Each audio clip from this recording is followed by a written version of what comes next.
But kind of what John was mentioning, we're all looking at some of these things around us more so because we're techies and we're geeks, as Chris calls us, and literally we live and breathe AI stuff to where the point of now I know the five of us are constantly having friends, associates, clients come to us and say, "Oh my gosh, what do I do?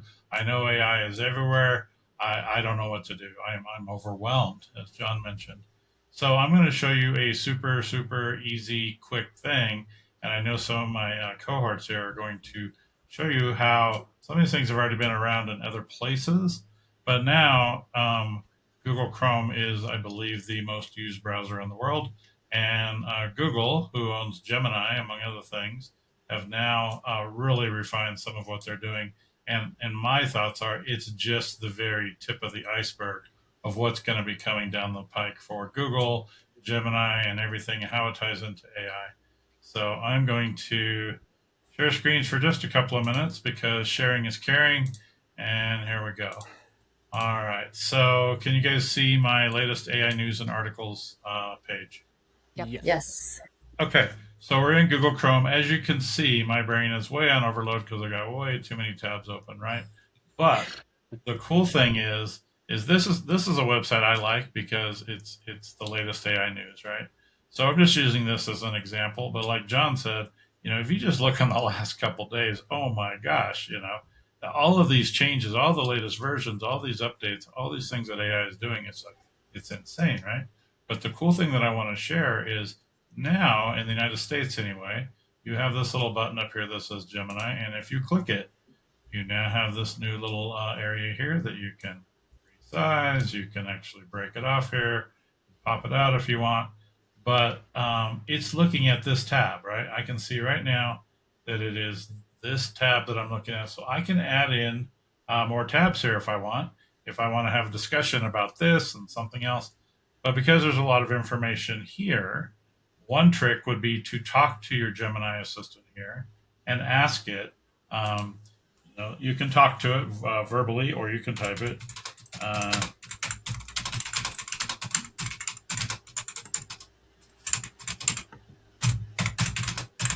Exactly right.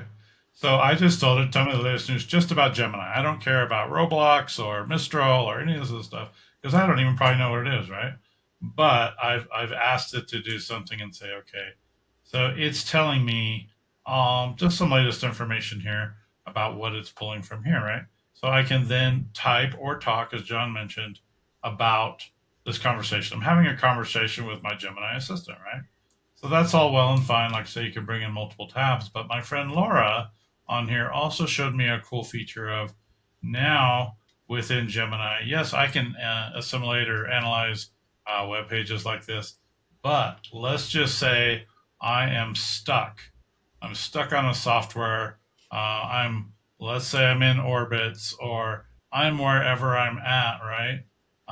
If I'm stuck, I can then pull up my Gemini and say, how do I log in to my orbits, right? Because now, as you can see down below, it's showing here now that I'm in orbits, right? So just for funsies, if I were to do that, this is a super, super basic example. It's telling me no matter pretty much whatever website I'm on, it can then walk me through, okay, how to access login, right? Managing your current session. This is just like the dumbed down version because if I'm stuck in a software and I don't know what to do, it can most of the time figure it out, right? And so then And it will help last, you. You can click the links to get if yeah, if you're not in the right spot. Just yeah, allowing you to click to get to the right spot is a tremendous help. yeah, it gives you the links. It helps you walk through things, right? And then lastly, um, we're going to go over to a new area here. It's called NotebookLM, and we have discussed this on the show before. This is an amazing software, and it is Google, and it's tied into Gemini now. So you can create your notebooks about your businesses, right? So, for example, this particular is one of my companies. I've put all my sources over here, right? I can then create different things over here. Infographics are insane, but you've got some new features here with the pencil that you can now give it more detail and what have you.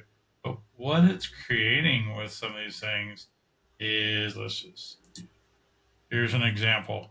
So you can talk to it and you can have it create really cool infographics like this.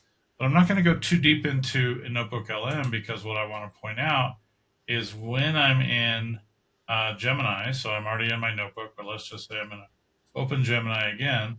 Now, when I'm talking and I want to um, uh, yeah, I want to pull a notebook in.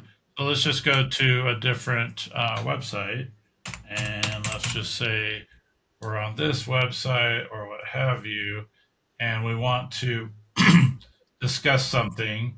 We can open up our Gemini here, and then that's adding tabs.